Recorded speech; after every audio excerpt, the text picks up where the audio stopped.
मातृ प्रेम तुझे धन्य है, संसार में और जो कुछ है मिथ्या है, निसार है। मातृ प्रेम ही सत्य है, अक्षय है, अनस्वर है।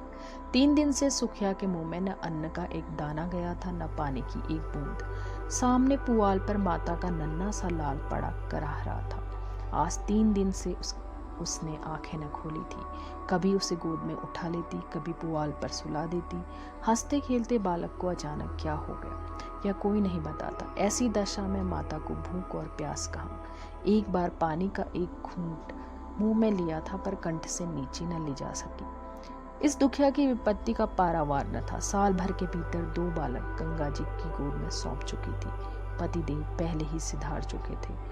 अब उस अभागिनी के जीवन का आधार अवलंब जो कुछ था, यही बालक था। हाय, क्या ईश्वर इसे भी इसकी गोद से छीन लेना चाहते हैं। यह कल्पना करते ही माता की आंखों से झरझर आंसू बहने लगते।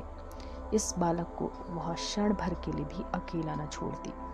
उसे साथ लेकर घास छीनने जाती, घास बेचकर बाजार जाती तो बालक गोद में होता। उसके लिए उसने नन्ही सी खुरपी और नन्ही सी खांची बनवा दी थी। जियावन माता के साथ घास छीलता और गर्व से कहता, अम्मा हमें भी बड़ी सी खुरपी बनवा दो, हम बहुत सी घास छिलेंगे, तुम द्वारे माची पर बैठी रहना अम्मा, मैं घास बेच लाऊंगा। माँ पूछती, हमारे लिए क्या क्या लाओगे बेटा।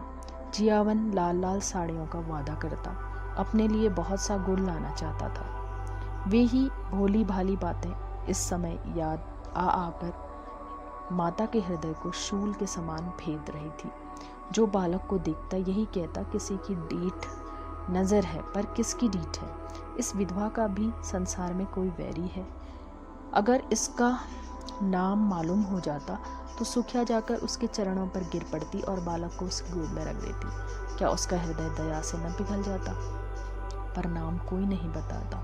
हाय, किससे पूछे, क्या करे। 3 प्रहर रात बीत चुकी थी। सुखिया का चिंता व्यथित चंचल मन कोठे कोठे दौड़ रहा था। किस देवी की शरण जाए, किस देवता की मनौती करे। इसी सोच में पड़े पड़े उसे एक झपकी आ गई। क्या देखती है कि उसका स्वामी आकर बालक के सिरहाने खड़े हो जाता है और बालक के सिर पर हाथ फेर कर कहता है, रो मत सुखिया, तेरा बालक अच्छा हो जाएगा। कल ठाकुर जी की पूजा कर दे, वही तेरे सहायक होंगे। यह कहकर वह चला गया। सुखिया की आंख खुल गई। अवश्य ही उसके पतिदेव आए थे। इसमें सुखिया को जरा भी संदेह न हुआ। उन्हें अब भी मेरी सुधि है, यह सोचकर उसका हृदय आशा से परिप्लावित हो उठा। पति के प्रति श्रद्धा और प्रेम से उसकी आंखें सजल हो गई। उसी समय जियावन की आंखें खुल गई। उसने पानी मांगा। माता ने दौड़कर कटोरे में पानी लिया और बच्चे को पिला दिया। जियावन ने पानी पीकर कहा, अम्मा रात है कि दिन।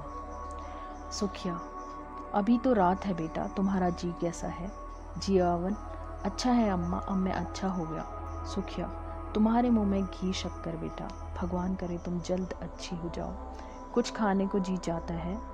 जियावन, हाँ अम्मा, थोड़ा सा गुड़ दे दो। सुखिया, गुड़ मत खाओ भैया, अवगुण करेगा, कहो तो खिचड़ी बना दो। जियावन, नहीं मेरी अम्मा, जरा सा गुड़ दे दो, मैं तेरे पैरों पड़ूं। माता इस आग्रह को न टाल सकी। उसने थोड़ा सा गुड़ निकाल कर जियावन के हाथ में रख दिया और हांडी का ढक्कन लगाने जा रही थी कि किसी ने बाहर से आवाज़ दी। हांडी छोड़कर वह किवाड़ खोलने गई। जियावन ने गुड़ की 2 पिंडियां निकाल ली और जल्दी जल्दी चट कर गया।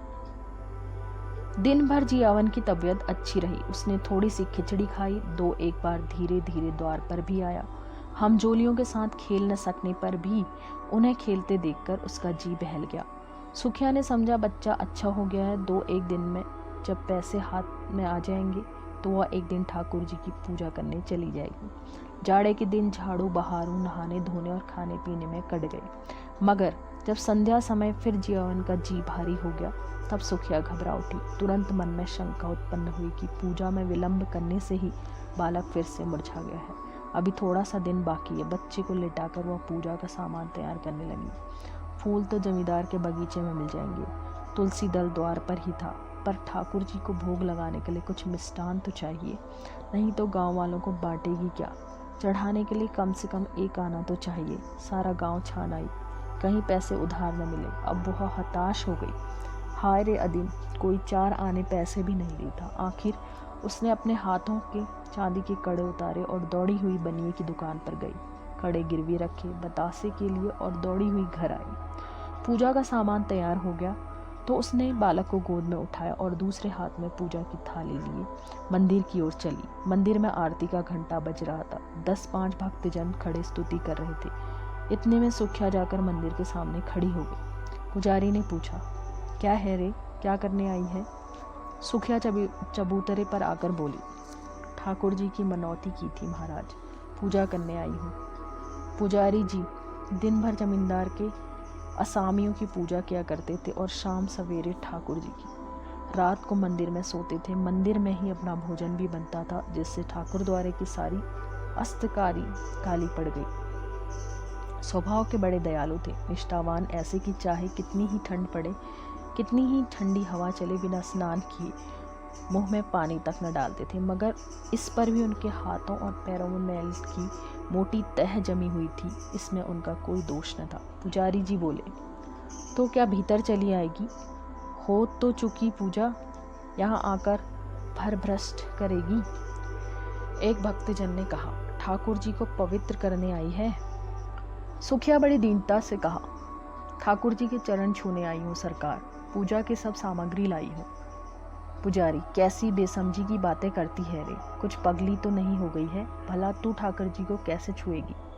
सुखिया को अब तक कभी ठाकुर द्वारे में आने का अवसर न मिला था। आश्चर्य से बोली, सरकार, वह तो संसार के मालिक हैं, उनके दर्शन से तो पापी भी तर जाता है, मेरे छूने से उन्हें कैसे छूट लग जाएगी? पुजारी, अरे तू चमारिन है कि नहीं रे?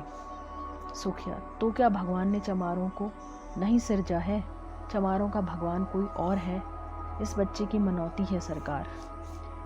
इस पर वही भक्त महोदय जो अब स्तुति समाप्त कर चुके थे डपट कर बोले, मार के भगा दो चुड़ैल को, भ्रष्ट करने आई है, फेंक दो थाली वाली। संसार में तो आप ही आग लगी है। चमार भी ठाकुर जी की पूजा करने लगेंगे तो पृथ्वी रहेगी कि रसातल में चली जाएगी? दूसरे भक्त महाशय बोले, अब बेचारे ठाकुर जी को भी चमारों के हाथ का भोजन करना पड़ेगा। अब प्रलय होने से कुछ कसर नहीं। ठंड पड़ रही थी, सुखिया खड़ी कांप रही थी और यहाँ धर्म के ठेकेदार लोग समय की गति पर आलोचनाएं कर रहे थे। बच्चा मारे ठंड की उसकी छाती में घुसा जाता था, किंतु सुखिया वहां से हटने का नाम न लेती थी। ऐसा मालूम होता था कि उसके दोनों पांव भूमि में पड़ गए हैं। रह रहकर उसके हृदय में ऐसा उद्गार उठता था कि जाकर ठाकुर जी के चरणों में गिर पड़े। ठाकुर जी क्या इन्हीं के हैं? हम गरीबों का उनसे कोई नाता नहीं है। ये लोग कैसे होते हैं रोकने वाले? पर यह भय होता था कि इन लोगों ने कहीं सचमुच थाली वाली फेंक दी तो क्या करूंगी? दिल में ऐंठ कर रह गई। सहसा उसे एक बात सूझी। वो वहां से कुछ दूर जाकर एक वृक्ष के नीचे अंधेरे में छिपकर इन भक्तजनों के जाने की राह देखने लगी। आरती और स्तुति के पश्चात भक्तजन बड़ी देर तक श्रीमद् भागवत का पाठ करते रहे। उधर पुजारी जी का चूल्हा जलाया और खाना पकाने लगे। चूल्हे के सामने बैठे हुए हूं करते जाते थे और बीच बीच में टिप्पणियां भी करते जाते थे। 10 बजे रात तक कथा वार्ता होती रही और सुखिया वृक्ष के नीचे ध्यानावस्था में खड़ी रही। सारे भक्त लोगों ने एक एक करके घर की राह ली। पुजारी जी अकेले रह गए। अब सुखिया आकर मंदिर के बरामदे के सामने खड़ी हो गई, जहाँ पुजारी जी आसन जमाए बटलोई और शुद्धावर्धक मधुर संगीत सुनने में मग्न थे। पुजारी जी ने आहट पाकर गर्दन उठाई तो सुखिया को खड़ी देखा। चिढ़कर बोले, क्यों रे तू अभी भी खड़ी है? सुखिया ने थाली जमीन पर रख दी और एक हाथ फैलाकर भिक्षा प्रार्थना करती हुई बोली, महाराज जी, मैं अभागिन हूँ। यही बालक मेरे जीवन का अलम है, मुझ पर दया करो। 3 दिन से इसने सिर नहीं उठाया। तुम्हें बड़ा जस होगा महाराज। यह कहते कहते सुखिया बोली, पुजारी जी दयालु तो थे ही, पर चमारिन को ठाकुर जी के समीप जाने के देने का अश्रुद्ध घोर पातक वो कैसे कर सकते थे? न जाने ठाकुर जी इसमें क्या काम होगा। आखिर उनके भी बाल बच्चे हैं, कहीं ठाकुर जी कुपित होकर काम को सर्वनाश कर दें तो? बोले, घर जाकर भगवान का नाम ले, तेरा बालक अच्छा हो जाएगा। मैं यह तुलसी दल देता हूँ, बच्चे को खिला दे, चरणामृत उसकी आंखों में लगा दे, भगवान चाहेंगे तो सब अच्छा होगा। सुखिया ठाकुर जी के चरणों पर गिरने में बोली, महाराज जी, बड़ी दुखिया हूँ, उधार लेकर पूजा की सामग्री जुटाई है।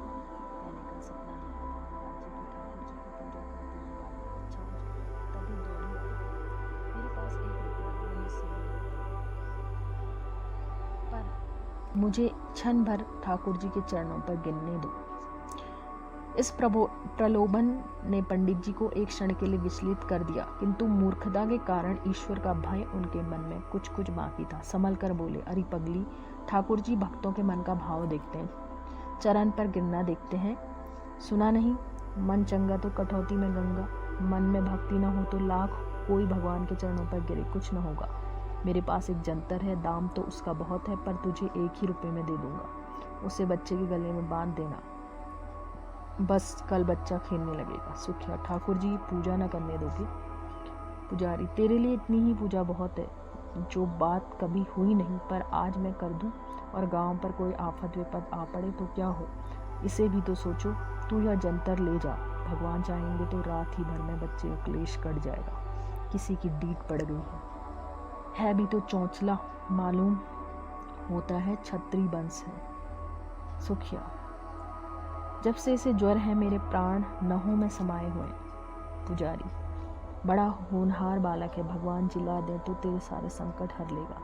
यहाँ तो बहुत खेलने आया करता था, इधर 2-3 दिन से नहीं देखा। सुखिया, तो जंतर को कैसे बांधूंगी महाराज? पुजारी, मैं कपड़े में बांध कर देता हूँ, बस गले में पहना देना। अब तू इस बेला में नवीन बस्तर कहाँ खोजने जाएगी? सुखिया ने 2 रुपये पर कड़े गिरो रखे थे, एक पहले ही बंध चुका था, दूसरा पुजारी जी को भेंट किया और जंतर लेकर मन को समझाती हुई घर लौट आई।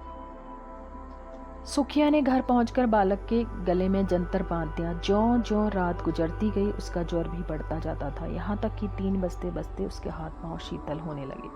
तब वह घबरा उठी और सोचने लगी, हाय मैं व्यर्थ की संकोच में पड़ी रही और बिना ठाकुर जी के दर्शन किए चली आई। अगर मैं अंदर चली जाती और भगवान के चरणों पर गिर पड़ती तो कोई मेरा क्या कर लेता।